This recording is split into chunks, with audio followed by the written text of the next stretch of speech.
સ્વામિનારાયણ હરે સ્વામિનારાયણ હરે. તારીખ આજે 13 જુલાઈ 2026 રોજના અનુક્રમમાં આપણે શ્રી રામાનુજાચાર્ય કૃત વ્યાસસૂત્રનું શ્રી ભાષ્ય જે છે તે જોઈ રહ્યા છે. શનિવારે આપણે તત્તુ સમન્વયાત જે સૂત્ર જે છે 4 નંબરનું, એ સૂત્રને વિશે રામાનુજાચાર્ય હવે પોતાનો વિશિષ્ટાદ્વૈત મત કેવી રીતે રજૂ કરે છે. આપણો સિદ્ધાંત જે છે તે ચાલુ થઈ ગયો છે, એટલે બહુ સરળતાથી સમજણ પડે એવો છે. હવે કોઈને ઊંઘ ના આવશે, એકદમ સીધું સાદું સરળ આવે છે. એમાં આપણે શું જોયું તો ભાઈ, જે ભગવાન જે છે તે કેવા છે તો ભાઈ અનાદિ, પહેલાં શું હતું, અનાદિ કર્મરૂપ અવિદ્યાના ઢાંકણથી જીવોનું પર અને અવર તત્વના યથાર્થ સ્વરૂપનું અને પોતાના સ્વરૂપનું જ્ઞાન ઢંકાઈ ગયું છે. આપણા બધાનું જ્ઞાન કેને કારણે ઢંકાયું છે? માયાને કારણે. અદ્વૈતીઓ માયાને અને માયાથી ભ્રમ પોતાને જે જીવ અનુભવે છે એ બંનેને પરમેનન્ટ નહીં સમજતા. માયાને પણ પરમેનન્ટ નહીં સમજતા, માયાથી જે ભ્રમ પોતાને જીવ સમજી બેસે છે એને પણ પરમેનન્ટ નહીં સમજતા. રામાનુજાચાર્ય જેનું આધ્યાત્મિક શાસ્ત્ર આખું શ્રીજી મહારાજે સીધું 116મા શ્લોકમાં જે શિક્ષાપત્રીના સ્વીકારેલું છે, એમાં જીવ, ઈશ્વરને માયા 3 તત્વો અનાદિ છે. એટલે માયા પણ પૂરેપૂરી સત્ય છે. અદ્વૈત વેદાંત મુજબ માયા વાસ્તવિક નથી, આભાસરૂપ છે. અવિદ્યા આભાસરૂપ છે, મિથ્યા છે. હા, આભાસ એટલે કલ્પના. જ્યારે આપણા વિશિષ્ટાદ્વૈત વેદાંતમાં આપણા સિદ્ધાંત મુજબ માયા સત્ય છે, અને એ સત્ય એવી માયા સત્ય એવા જીવને બંધન કરનારી છે. સત્ય એવી માયા ભગવાનની શક્તિ હોવાથી ભગવાનને બંધન કરનારી નથી. એટલે એ જીવ માયા દ્વારા એનું પોતાનું સ્વરૂપ પર અને અવર, એટલે અહીંયાનું અને અક્ષરધામમાં જે એનું પોતાનું જે સ્વરૂપ છે તે અને ભગવાનનું જે સ્વરૂપ છે એને ઓળખી શકતો નથી, માયાને કારણે. આ બાજુ આવી જાઓ, આ બાજુ આખું મેદાન ખુલ્લું જ છે. નહીં હેરાન કરે, નહીં આપણી જો દોસ્તી થઈ ગઈ, હવે નહીં કરે.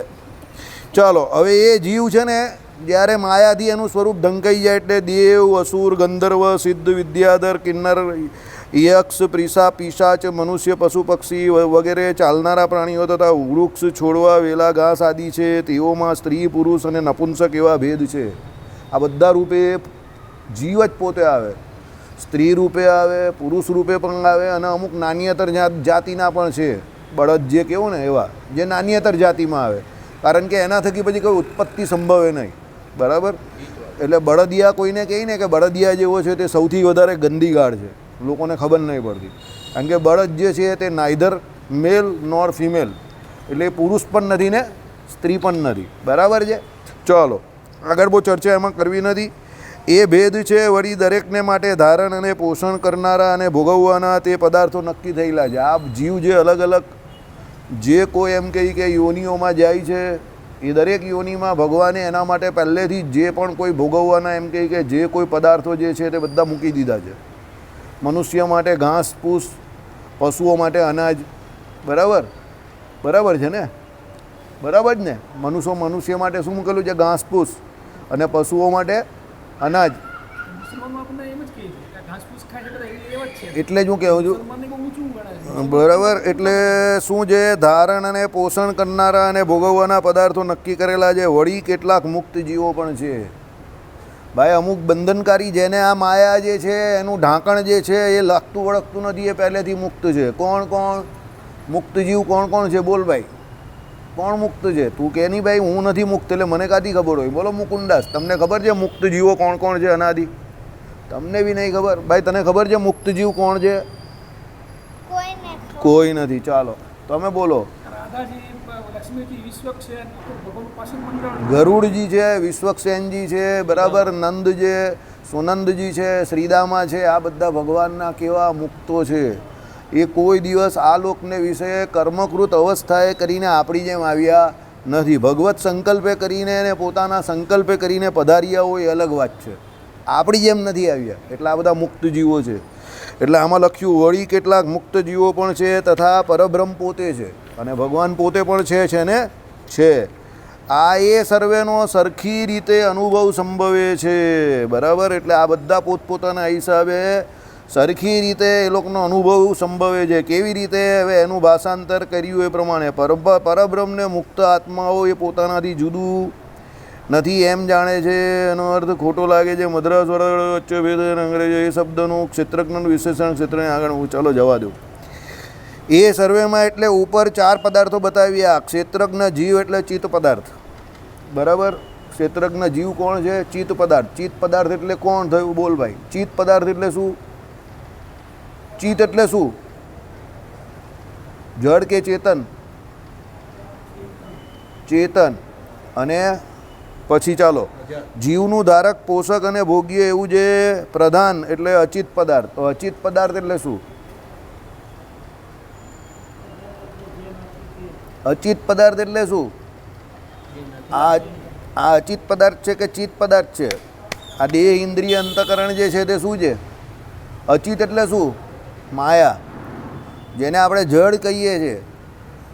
આ લોકો શાસ્ત્રની ભાષામાં એને અચિત કહે. શબ્દ એવા આંટીગુટીવાળા હોય કે પેલો બિચારો પહેલી વાર વાંચવા બેસે ને, આપણા સાહેબ ફરિયાદ કરીએ પ્રમાણે શાસ્ત્રો આટલી અઘરી ભાષામાં બનાવે એટલે પછી એમ કે સામાન્ય માણસને સમજ કેવી રીતે પડે. અચિત પદાર્થ એટલે માયા, જેમાં ચેતનત્વ નથી, તે બધા અચિત પદાર્થ. આ અચિત પદાર્થ છે. આ પદાર્થ આ પથ્થર કોઈ દિવસ અત્યાર સુધી બોલ્યો કંઈ? આટલા વર્ષોથી અહીંયા સત્સંગ ચાલે, આ પથ્થરે કોઈ દિવસ જવાબ આપ્યો? પથ્થર ગરમ થાય કે ઠંડો થાય? એ કહે છે કે હું ગરમ થયો, ઠંડો થયો? એ અચિત પદાર્થ છે, બરાબર. ચલો પછી આવે મુક્ત આત્માઓ. મુક્ત આત્માઓ કોણ કોણ છે તે આપણે હમણાં જ વાત કરી. અને ચોથા બ્રહ્મ, ચોથા ભગવાન પોતે. આટલામાં આખી દુનિયા બનેલી છે. આ 4થી આખી દુનિયા બનેલી છે. પહેલાંમાં શું કહ્યું? ક્ષેત્રજ્ઞ જીવ એટલે આપણે જીવ. પછી એ જીવનું ધારક, પોષક અને ભોગ્ય એવું જે પ્રધાન એટલે અચિત પદાર્થ એટલે માયા. અને આ માયાના બધા જે કોઈ આ બધો સરસામાન છે ને, મોબાઈલ છે, ટીવી છે, વિડીયો છે, આ બધું જે કંઈ છે તે આપણે ભોગ્ય પદાર્થ છે ને આપણા માટે, બરાબર. 2 નંબર પર એ આવે માયા. 3જા નંબર પર મુક્ત આત્માઓ. આ મુક્ત આત્માઓ જે વર્ષોથી અનાધિકારથી ભગવાનના ધામમાં છે તે લીલા વિભૂતિમાં એ લોકો ના આવે, પણ કઈ વિભૂતિમાં હોય? નિત્ય વિભૂતિમાં હોય. અને છેક છેલ્લે શું છે? બ્રહ્મ એટલે ભગવાન. એ ભગવાન નિત્ય અને લીલા વિભૂતિ બંનેમાં રહેલા છે. તો આ 4માં આખી લીલા વિભૂતિ, નિત્ય વિભૂતિ બધું આવી જાય. લીલા વિભૂતિ અને નિત્ય વિભૂતિ બંને ભગવાનની છે. એમાં 3/4 એટલે 75% ભાગ જે છે તે કેનો છે? નિત્ય વિભૂતિનો છે, બરાબર. અને 1/4 એટલે 1/4 ભાગ કોનો છે? લીલા વિભૂતિનો છે. હવે આપણે એમ કહીએ કે અનંત કોટી બ્રહ્માંડ, આ એક બ્રહ્માંડનો પાર નહીં પમાતો, એક બ્રહ્માંડમાં પાછા 14 લોક, એમાં આપણો પાછો વચ્ચે મૃત્યુ લોક, એવા અનંત કોટી બ્રહ્માંડ. અને એ ભગવાનની દ્રષ્ટિએ જોઈ તો એની ખાલી 1/4 વિભૂતિમાં છે. એટલે ચિદાકાશ જે અક્ષરધામ જે નિત્ય વિભૂતિ કહ્યું ને, તે આપણા કરતાં 4 ગણું મોટું છે. એટલે એનો વિસ્તાર કેટલો મોટો હશે વિચાર કરો. એટલે તમે જ્યારે ચિદાકાશની દ્રષ્ટિએ જોવો કે ભગવાનની દ્રષ્ટિએ જોવા જાઓ તો આપણું કેટલું એક્ઝિસ્ટન્સ આવે આ દુનિયામાં. આપણે કોણ છે? પાસેરામાં પહેલી પૂણી પણ નથી ને એમાં તો આપણે હું હાંકી કરીએ, હું ફલાણો ને, હું ઢીમકો ને, હું બહુ બુદ્ધિશાળી ને, હું બહુ જ્ઞાની ને, હું આમ ને, હું તેમ ને. પાછા આપણે હોશિયાર કેટલા, આપણા મત પાછા બીજા ઉપર પણ લાદીએ કે જો તારે આમ કરવાનું છે, તારે આમ કરવાનું છે, એમ કરીને બીજાને પણ આપણે કહીએ કે તારે આમ જ કરવાનું છે, તારે પેલાને ત્યાં નથી જવાનું, તારે આની સભામાં નહીં બેસવાનું, તારે આના ભજનમાં નહીં જવાનું, એમ કરીને આપણે આપણી બુદ્ધિનો પ્રયોગ બીજા ઉપર પણ કરીએ. હવે આપણું પોતાનું કેટલું અસ્તિત્વ છે આ દુનિયાની દ્રષ્ટિએ એ આપણે જોતા નથી, અને આપણે આપણા મત જે છે તે બીજા ઉપર લાગુ કરીએ છીએ, બરાબર. આ આપણું શું છે? બુદ્ધિનું પ્રદર્શન છે. આ 4થી આખી દુનિયા બનેલી છે. રામાનુજાચાર્યનો ને શ્રીજી મહારાજનો સિદ્ધાંત છે, આપણો પોતાનો. આમાં કોઈ ઘાલમેલ નથી, આ રિયાલિટી છે. આ કોઈ એવો સિદ્ધાંત નથી કે જે કાલ્પનિક હોય કે એનું ખંડન કરવાનું હોય. આ તો રિયલ સિદ્ધાંત છે કે આ 4માં આખી દુનિયા બનેલી છે. દુનિયા એટલે આ દુનિયા અને પરલોક એટલે ભગવાનની દુનિયા પણ, બંને દુનિયા.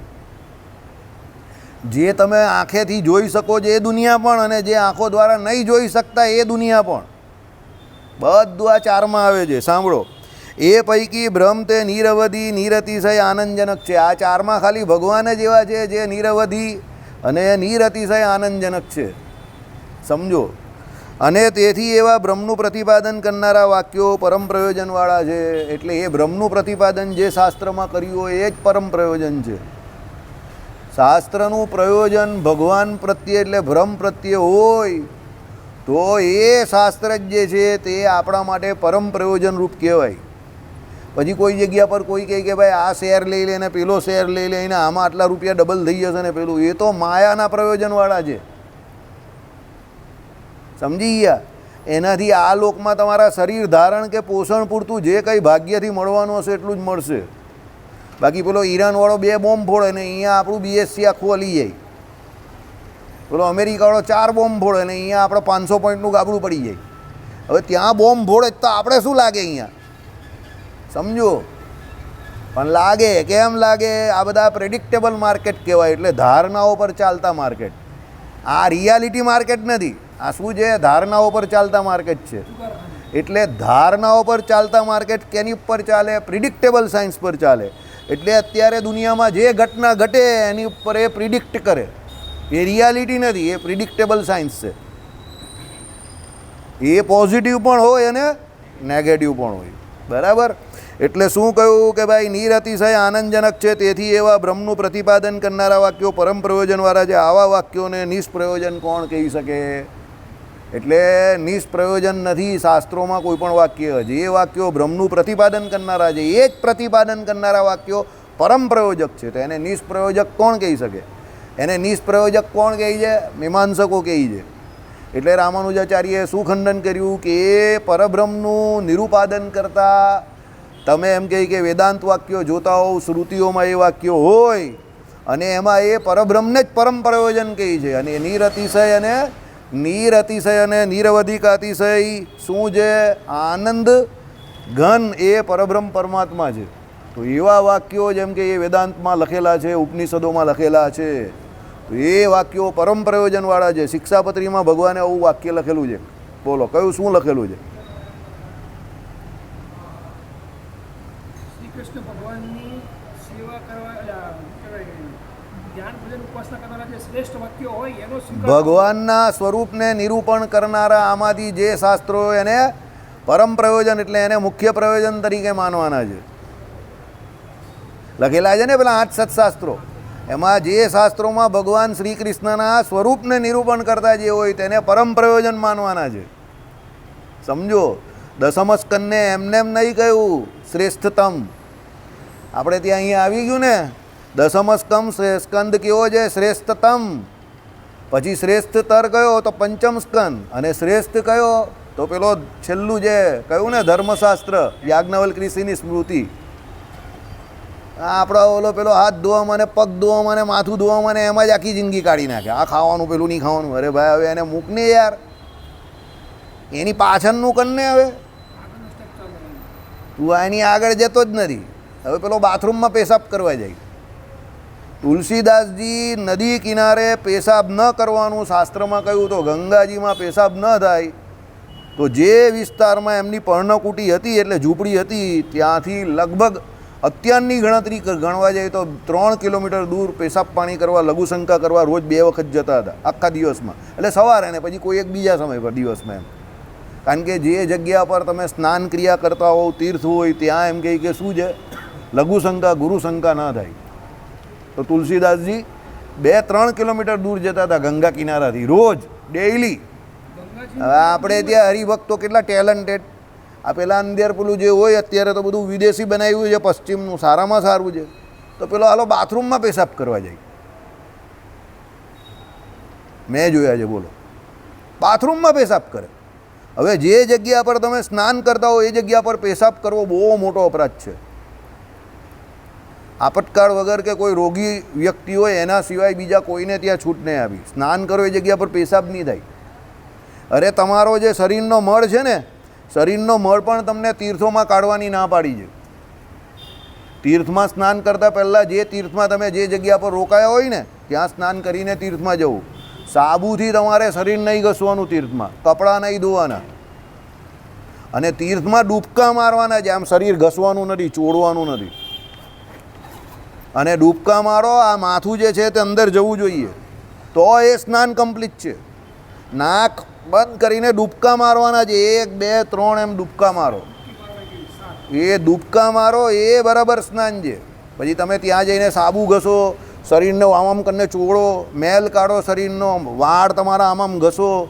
બેનો ખાસ આવું કરતા હોય, માણસ બી કરે, બેનો પણ કરે, બરાબર. પછી શરીર ત્યાં લૂછવાનું નથી, એ સૂકે ત્યાં બહાર કિનારા પર ઊભા રહી જવાનું અને એને આમ જ સુકાવા દેવાનું. ત્યારે એ તીર્થના સ્નાનનો મહિમા ગયો, બરાબર. આપણે ત્યાં બધા તીર્થ તો કરે છે, પણ તીર્થનું સ્નાન કેવી રીતે કરવાનું એ કોઈને ખબર જ નથી. પહેલાં જે જગ્યા પર રોકાયેલા હોય ત્યાં સ્નાન કરીને જાઓ. એટલે તીર્થનું પાણી જે છે એ બગાડવાનું નથી, એ પરમ પવિત્ર છે. પછી ત્યાં જાઓ તો દ્રષ્ટિદોષ, નજરને હંમેશા કંટ્રોલમાં રાખો, કારણ કે ત્યાં સ્ત્રી પુરુષ બધા તીર્થોમાં આપણે એવું જ હોય. પછી ત્યાં જઈને લોકો કેવા કેવા ધંધા કરે છે, વિડીયો ઉતારે ને એવું બધું થોડું કરાઈ ગઈ. ભગવાને શું કહ્યું? વજ્રલેપો ભવિષ્યથી તીર્થ ક્ષેત્રે કૃતમ પાપમ. તો તીર્થમાં જઈને આંખ અને કાનને નિયંત્રણમાં રાખો. અને પોતાની પત્ની સાથે પણ પેલા લોકો પેલા મસ્તી કરે છે ને ત્યાં અંદર, પેલા કુંભ સ્નાનમાં ને એમાં પેલા ફેસબુક પર ને હાલા બૈરી છોકરા પેલો મસ્તી કરે અંદર. અરે એ મસ્તી કરવાની જગ્યા થોડી છે કઈ, સમજો.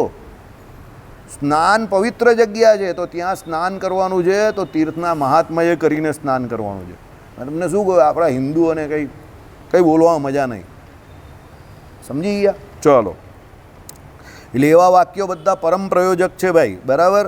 પોતાના રૂપ ગુણ વિભવ અને ચેષ્ટા વડે નિરવધિ અને નિરતિશય આનંદ ઉપજાવનારું પરબ્રહ્મ છે. ભગવાન જે છે એની બે મેઇન વસ્તુ છે, સમજો, ભગવાનના સ્વરૂપમાં. એટલે એક ભગવાનનું સ્વરૂપ અને એક ભગવાનનું રૂપ. હવે પરરૂપ જે છે તે ભગવાનનું અનાદિ છે. પંચરાત્ર શાસ્ત્રમાં ભગવાનના 5 રૂપ કયા: પર, વ્યુ, વિભવ, અર્ચા અને અંતર્યામી. એમાં ભગવાનને પોતાનું પરરૂપ જે છે ને તે સૌથી વધારે પ્રિય છે.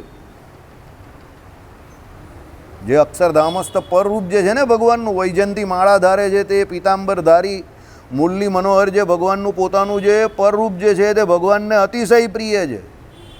આગળ આવી ગયા મનીષ, આગળ આવ હજુ પણ, બસ ચાલો હવે તમે પણ આગળ આવી જાઓ.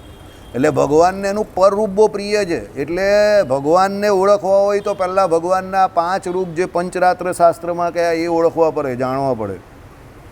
આપણા સંપ્રદાયમાં જ પહેલાં આ 5 રૂપને લોકો ઓળખતા નથી. અને શ્રીજી મહારાજે વચનામૃતમાં જ્યાં જ્યાં રૂપનો મહિમા ગાયો છે ત્યાં લોકો સ્વામિનારાયણ શબ્દ ગોઠવી દે છે, પણ ત્યાં પરરૂપની વાત કરેલી છે. શિક્ષાપત્રીની વાત જ્યારે શ્રી કૃષ્ણ તત્વની આવે તો અહીંયા કેશુ સ્વામી શું કહી ગયા? 39 વખત એ પરબ્રહ્મ તત્વના નિરૂપાદક શ્રી કૃષ્ણ શબ્દનો ઉપયોગ શિક્ષાપત્રીમાં શ્રીજી મહારાજે કરેલો છે. હવે આપણાવાળા અહીંયાવાળા કેટલા બધા લોચા કરી નાખ્યા, એટલા બધા લોચા કર્યા. અને એમાં પાછા વાયુ પુરાણ, અગ્નિ પુરાણના ખોટા પ્રમાણો મૂક્યા સ્વામિનારાયણ ભગવાનને સાબિત કરવા. એને કારણે સ્કંદ પુરાણનું જે વાસુદેવ મહાત્માનું રિયલ પ્રમાણ છે, વાસ્તવિક પ્રમાણ, એને પણ કોઈ માનવા તૈયાર નથી. આપણા બધા પ્રમાણ ફેલ થઈ ગયા. નૌતમ સ્વામીએ જે 25ની ટીમ બનાવેલી તે વેરવિખેર થઈ ગઈ. નૌતમ સ્વામીએ જાતે જ કહી દીધું તમારા પ્રમાણો ન ચાલે. કેમ એવું કહ્યું? મારી હરિપ્રકાશ શાસ્ત્રી જોડે હમણાં જ વાત થયેલી. કેમ એવું કહ્યું? કે સ્કંદ પુરાણનું પ્રમાણ બરાબર છે, પણ આપણાવાળાએ પેલા ખોટા પ્રમાણ આપ્યા, એને કારણે સ્કંદ પુરાણનું નારાયણ મુનિદેવ નામ પણ હવે એ લોકોને માન્ય નથી. હવે નારાયણ મુનિદેવ તો આપણા સુરતમાં જ બિરાજમાન છે. અને રામાનંદ સ્વામીએ સહેજાનંદ સ્વામીને નારાયણ મુનિદેવ નામ તો સ્વામિનારાયણ ભગવાનનું પહેલાં જ પાડી દીધેલું. શરૂઆતમાં મહારાજ આવ્યા ત્યારે જ. એ કે આજકાલનું નામ થોડું છે. અને પુરાણોમાં એ નામ ઘણા સમયથી છે. એ કે આપણું સ્કંદ પુરાણ કાંઈ આપણા સમયમાં થોડું થયું છે. પણ કેમ નહીં માનતા? કારણ કે બીજા શાસ્ત્રોમાં ગાલમેલ કરી એને કારણે આપણા કોઈ પણ પુરાવા પર કોઈને ભરોસો નથી. અને જે રામાનુજવાળા એવું કહેતા હતા કે ભાઈ છપૈયામાં બિરાજમાન ઘનશ્યામ મહારાજ, જેમના સંપ્રદાયમાં અમારા રામાનુજાચાર્યના વિશિષ્ટાદ્વૈત વેદાંતની વાત કરેલી છે, જેમને એમને પોતાના આધ્યાત્મિક શાસ્ત્ર તરીકે 100મા શ્લોકમાં સ્વીકારેલું છે, એ લોકો હવે સ્વામિનારાયણ ભગવાનને આચાર્ય અને ગુરુ માનતા થઈ ગયા. એટલા ભગવાન કહેતા હતા. બંને વિડીયો છે, વિશાલ પાસે 2 વિડીયો છે. મને તેમાં બહુ રસ નહીં મળે ને એટલે મેં મંગાવ્યા પણ નહીં એની પાસે. તારો વિશાલ છે ને, વિશાલ પાસે 2 વિડીયો છે કે કે રામાનુજવાળા પહેલાં 2017-18માં સ્વામિનારાયણ ભગવાનને ભગવાન કહેતા હતા અને અત્યારે શું કહેતા થઈ ગયા? ગુરુ કહેતા થઈ ગયા, ઉપદેશતા કહેતા થઈ ગયા. કેમ? આપણાવાળાએ પેલું કહે ને, પેટમાં દુખે ને મોઢું પકડે એવું હૂડ ચડાવ્યું એ લોકોને, બાજુવાળાને સામેવાળાને. બરાબર? એટલે કઈ જગ્યા પર વિરોધ કરવો અને કઈ જગ્યા પર વિરોધ ન કરવો એ પણ નીતિ બુદ્ધિ તમારામાં જોઈએ. ખાલી ખાલી કૂદી ન પડવું. બીજાના ઝઘડામાં તમે કૂદી પડો તો આ હાલત થાય. અમે ના પાડતા હતા કે આ ઝઘડો BAPS જોડે છે, આપણી જોડે નથી. આપણે આમાંથી અલાયદા થવાની જરૂર છે. અલગ થઈ જાઓ, પહેલેથી છૂટા પડી જાઓ કે અમને આની જોડે કોઈ લેવા દેવા નથી. આપણાવાળા સામેથી જવાબ આપવા ગયા. ઉલટી જે આપણું સારું બોલતા હતા તે આપણી વિરોધમાં ચાલે છે. અને BAPS વાળો તો ગઈકાલે પણ આપણો નહીં હતો, આજે પણ આપણો નથી અને આવતીકાલે પણ આપણો રહેવાનો નથી. આ આપણે શું કર્યું? કૂટનીતિમાં માર ખાઈ ગયા. કૂટનીતિ કહીએ ને એમાં માર ખાઈ ગયા. જે દોસ્ત હતા એને દુશ્મન બનાવી દીધા અને જે શત્રુ છે એ તો કાયમ માટે શત્રુ જ રહેવાના. એ લોકોએ આપણા નામ પર ટિકિટ ફાડી નાખી. બરાબર? એટલે શાસ્ત્રોમાં જે લખેલું છે તે બધું બરાબર છે, પણ તમને એક સારા લીડર તરીકે કૂટનીતિ આવડવી જોઈએ, ચાણક્યની જેમ. જો તમને કૂટનીતિ ના આવડતી હોય તો શાસ્ત્રોના શબ્દને રજૂઆત કરતાં તમને ન આવડે તો બહુ મોટી ગરબડ ઊભી થઈ જાય. તમે ભલે સાચા હો, તમે સાચા છો, કોઈ પ્રોબ્લેમ નથી, પણ દરેક બાબતને કસોટીએ તોલવી નહીં. દરેક બાબતમાં પોતે પોતાની કસોટી, બધા ભગવાન કસોટી પર તોલવાનો વિષય નથી. ઘણા લોકો નહીં કહેતા આમ નહીં થાય તો ભગવાનની સોગન, આની સોગન, તેની. ખોટી ખોટી સોગન નહીં ખાવાની ભગવાનની, અને સાચી સોગન પણ નહીં ખાવાની. ભગવાન કોઈ કસોટી પર ચડાવવાનો કે એરણ પર ચડાવવાનો વિષય નથી. ઘણા નહીં કહેતા ભગવાનની સોગન, ભગવાનની સોગન. ન ખાવાની કસમ કોઈ દિવસ. કસમો સાચી નહીં પડતી. જેને કુંડળીમાં શનિ કેતુ ભેગા હોય એના જ શ્રાપ અને વરદાન સાચા પડે કળિયુગમાં. એ લોકોની જોડે છેડખાની નહીં કરવાની. એવું કહે ને કે તારું ધનોત્પન્નો નીકળી જાય તો હકીકતમાં નીકળી જાય. બરાબર? એ કુંડળીમાં શનિ કેતુ ભેગા હોય બધાને એ વરદાન હોય. આ કાળી જબાનનું વરદાન હોય એ લોકોને. એ લોકો બોલે થઈ જાય. બરાબર? એટલે બીજા કોઈને એ નથી હોતું, ખાલી શનિ કેતુવાળાને જોઈ. એ લોકોના વરદાનને આશીર્વાદ બેવ ફળે, કળિયુગમાં પણ ફળે. બરાબર? કેમ? એમાં એવું લખેલું છે કે એ લોકો જેટલા પ્યોર હાર્ટેડ રહીને એટલી એ લોકોની વાણી એ સાચી પડે. એ લોકોને દુનિયા સાથે કોઈ લેવા દેવા નથી.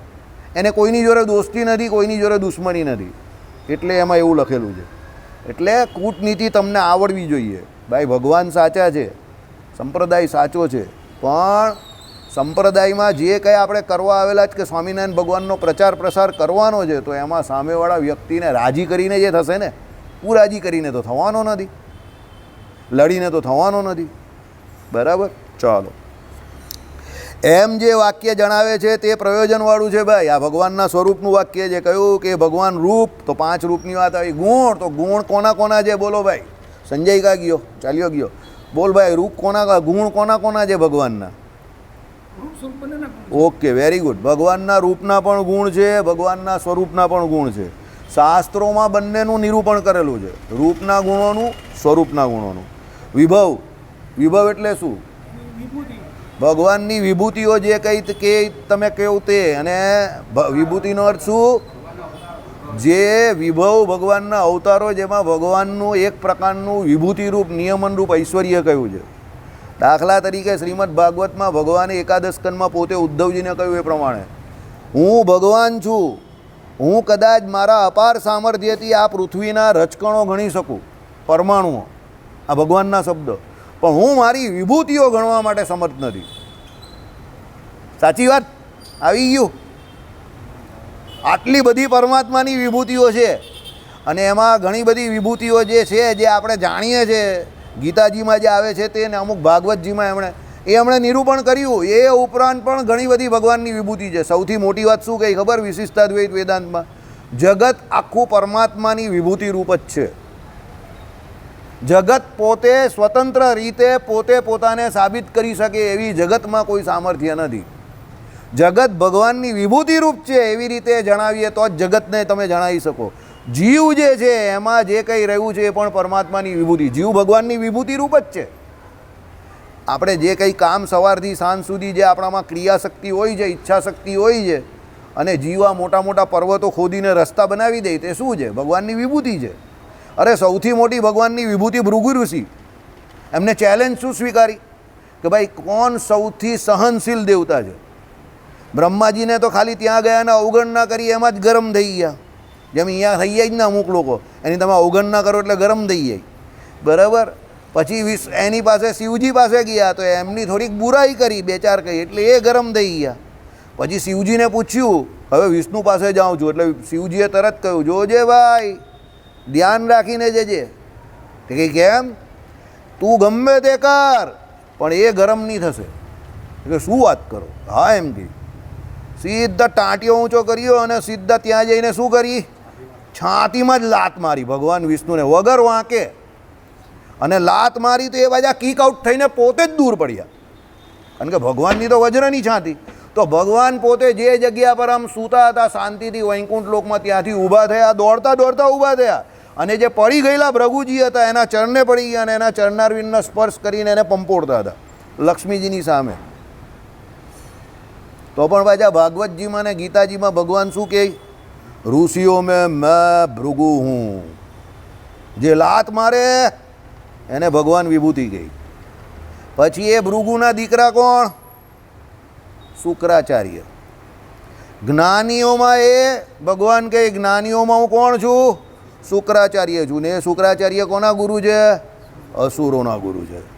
इसका कैरेक्टर कुछ पकड़ में नहीं आ रही है. मैं अभी भी बोल रहा हूँ. હું તમને હજુ પણ કહું છું શાસ્ત્રોમાંથી એવો નિર્ણય કરવા જતા જ નહીં કે ભગવાન અવાજ છે. યાદ કરજો. કારણ કે ભગવાને મહારાજે વચનામૃતમાં કહ્યું એ પ્રમાણે ભગવાને શાસ્ત્રોમાં દરેક પ્રકારના ચરિત્ર કયા છે.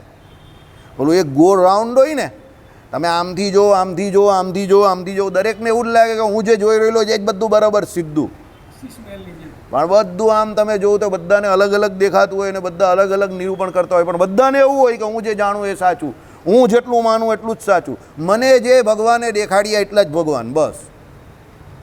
બરાબર. પણ આ કેરેક્ટર કંઈ પકડમાં આવે એવું નથી. જે લાત મારે અને ભગવાન શું કહે છે? એની વિભૂતિ કહે છે. સમજજો. બરાબર. જે અસુરોના ગુરુ બને એને ભગવાન શું કહે છે? જ્ઞાની કહે છે. બરાબર. એટલે બહુ વિચિત્રતા છે આ બધી. એટલે ભગવાનને ઓળખવા અઘરા નથી, ઇમ્પોસિબલ છે. એટલે સુઈભાષ્ય શું કહે છે? જે એમ કહે છે કે હું એ ભગવાનને જાણું છું તે હજુ બ્રહ્મ તત્વને જાણી શક્યો નથી, અને જે એમ કહે કે હું જરા પણ કંઈ જ નહીં જાણતો એને થોડું થોડું જાણેલું છે. શું કહ્યું છે? થોડું થોડું. કારણ કે એ બ્રહ્મ કેવું છે? પોતે શબ્દ બ્રહ્મની અંદર જ આવે છે. નિરૂપાધિક ઐશ્વર્યવાળું, રૂપથી સ્વરૂપથી ગુણથી વિભૂતિથી એ ભગવાન કેવા છે? બ્રહ્મ છે, બહુ મોટા છે. હવે એટલા મોટા હોય તો આપણે આપણા અલ્પ જીવની અલ્પ ક્રિયાશક્તિ, ઈચ્છા શક્તિ ને જ્ઞાન શક્તિ અતિ અલ્પ, એ પણ કળિયુગની ઉલટી અને અલ્પ બંને, એના દ્વારા કેવી રીતે જાણી શકીએ કે આ ભગવાન અવાજ છે? એટલે એ બાબતમાં કોઈ દિવસ નેવર ચેલેન્જ ગોડ ટોપિક. કોઈ દિવસ ભગવાન નામના મુદ્દા પર ચેલેન્જ નહીં કરતા. આ ચેલેન્જ કરવાનો મુદ્દો નથી, આ ગોપીઓની જેમ માણવાનો મુદ્દો છે. એને પ્રેમ કરો, લવ કરો, ભક્તિ કરો, ભજન કરો ને માણો. બરાબર. આમાં શરત નહીં મરાય કે આ અવાજ છે કે આ તેવા છે. કારણ કે આ કેવા છે? ગોળ રાઉન્ડ જેવા છે. ગમે ત્યારે આમ પણ આવે ને આમ પણ આવે ને તેમ પણ આવે. ચાલો. વિભવ અને ચેષ્ટા વડે ભગવાન પાછી ચેષ્ટા કરે છે ને. આપણે અત્યારે ચેષ્ટા બોલશું ને. શું કહ્યું? નિરવતી નિરતિશય આનંદ ઉપજાવનારું પરબ્રહ્મ છે. તમે ચેષ્ટા બોલો, તમે ભગવાનને ચરિત્ર એની જોડે સાંભળો, સાંભળો એટલે સંભાળો, તો તમને હકીકતમાં એમાં આનંદ આવે. કારણ કે એમની ચેષ્ટાઓ જેવી છે. શ્રી કૃષ્ણ ભગવાનના ચરિત્રો આજે પણ 5200 વર્ષ પછી પણ તમે એ ચરિત્રોને ગાઓ તો તમને આનંદ જ આવે. એટલે ભગવાને શું કહ્યું? વર્ષો વર્ષ એક વખત દશમસ્કંદનો પાઠ કરવો. કારણ કે એ ચરિત્રો જેવા છે. તોડફોડ કરે, માખણ ચોરી કરે, ગોપીઓ જોડે એ ભગવાન એકાંતને વિશે એમ કહે કે શું રમણ કરે, બલરામજી પણ રમણ કરે, તો પણ એ ચરિત્ર પાછા ગાવવાના ને વાગોળવાના કયા. બરાબર. ચાલો. એમ જે વાક્ય જણાવે છે તે જ પ્રયોજનવાળું છે. બસ આ જ પ્રયોજન છે. શું કે જે ભગવાન છે નિરતિશય અને નિરવધિ આનંદવાળા છે, એ જ પરમ પ્રયોજન છે. અને જે વાક્ય માત્ર પ્રવૃત્તિ નિવૃત્તિ ઉપદેશે છે, આ કરો અને આ ન કરો, પ્રવૃત્તિ નિવૃત્તિ ઉપદેશે છે, તે તો ફક્ત તેટલો જ પુરુષાર્થ સાથે સંબંધ જણાવે છે, પ્રયોજનવાળું થડતું નથી. કેવી રીતે? સાંભળો. પ્રવૃત્તિ નિવૃત્તિ પૂરતો પરિચ્છિન્ન પુરુષાર્થ બ્રહ્મ જેવો અપરિચ્છિન્ન નહીં. આખી દુનિયા આમાં જ 95% લોકો ખોવાયેલા છે. આ કરવાનું, આ નહીં કરવાનું, આમ કરે તો આમ થાય, પેલું કરે તો આમ થાય, આમાં જ બધા ભગવાન ગોળ ગોળ ફેરવ્યા કરે બધાને. 95% ઓફ ધ પીપલ, સમજો. પણ એ પરિચ્છિન્ન માર્ગ છે. એ માર્ગ જ કેવો છે? મર્યાદિત છે. વિધિ નિષેધરૂપ ધર્મને નથી પાડવાને એવું નથી, પણ એની આગળ તો જાઓ. સમજો. પેલો કંઈ ટેસ્ટ મેચમાં બહુ જોરદાર સ્પિનર, બહુ જોરદાર સ્પિનર, એટલે ઓલા બેટ્સમેન શું કરે? ઊભા રહી જાય, એનો પગ ચોંટી જાય ઇતિહાસ. હવે એનો પગ ચોંટી ગયો જેવો એટલે સ્પિનરને આઈડિયા આવી જાય કે હવે આ આગળ નથી આવવાનો, એટલે એની હિંમત વધારે ખુલે, એ વધારે ફ્લાઇટ કરે, એ વધારે ફ્લાઇટ કરે, એકાદ બોલે લપેટામાં આવી જ જાય. પણ પેલો 3-4 દડે એકાદ દડો આગળ આવીને ધડામ દઈને લોંગ ઓન કા લોંગ ઓફ પરથી 6 મારી દે, તો પેલા સ્પિનરને પણ એમ થાય વધારે ફ્લાઇટ કરીશ તો ફાટ દઈને છગ્ગો મારી દેશે, એટલે એ એનો હાથ ખેંચીને નાખશે. એ જેટલો એનો હાથ ખેંચીને નાખશે એટલો પેલાને બેટ્સમેનને રમવાનું ઇઝી પડશે, કારણ કે એને એટલો ટનમાં ટાઈમ મળશે. સમજો. એટલે આ પરિચ્છિન્ન બુદ્ધિમાંથી બહાર નીકળી જાઓ. આમ કરશે તો આમ મળશે, આમ કરીશ તો આમ મળશે, આમ થશે તો આમ, મારું સમાજમાં સારું દેખાશે, મારું આમ થશે, પેલું થશે, એમાંથી બહાર નીકળો. પરમાત્મા બહુ મોટો મુદ્દો છે, અને એને લાર્જર સ્કેલ પર લેવ તમારા જીવનમાં, કે એ મોટા ભગવાનને માણવાના છે, એની સેવા કરવાની છે, એનું ભજન કરવાનું છે, એના નામના એના ગુણનું કીર્તન કરવાનું છે. એને લાર્જર સ્કેલ પર લઈ જાઓ. બરાબર? પેલો કહીને લાર્જર ધેન લાઈફ, તો ભગવાન લાર્જર ધેન લાઈફ છે. આપણી જીવન કરતાં, આપણી જિંદગી કરતાં એ પરમાત્મા બહુ મોટું તત્વ છે, તેને એ હિસાબે સેટ કરો. નાની નાની બાબતમાં ભગવાનને વચ્ચે નહીં લાવો. મારું આ કામ કરી નાખે, મારું પેલું કામ કરી નાખે, એમાં વચ્ચે ભગવાનને લાવો નહીં. એ તો તમારા ભાગ્ય પ્રમાણે થયા કરશે, અને ન થશે તો કંઈ ઉખડી નહીં જવાનું. 2-5 માણસ અહીંયાના કંઈ આમ તેમ કહેશે, જેનાથી કંઈ ફરક પડતો નથી. શ્રીપતિમ શ્રીધરમ સર્વદેવેશ્વરમ. હા ભાઈ, કાલે અમાવસમાં ત્યાં પેલી દીકરીઓનું આપણે ભોજન રાખેલું છે. જે કોઈ હરિભક્તને જે કંઈ સેવા કરવી હોય તો this is a final last chance. કાલ સુધી તો અમે પહોંચી જઈશું બપોરે 12 વાગે, એટલે તમારે જે કંઈ સેવા કરવી હોય તો કરી દેજો. ચલો. શ્રીપતિમ શ્રીધરમ સર્વદેવેશ્વર.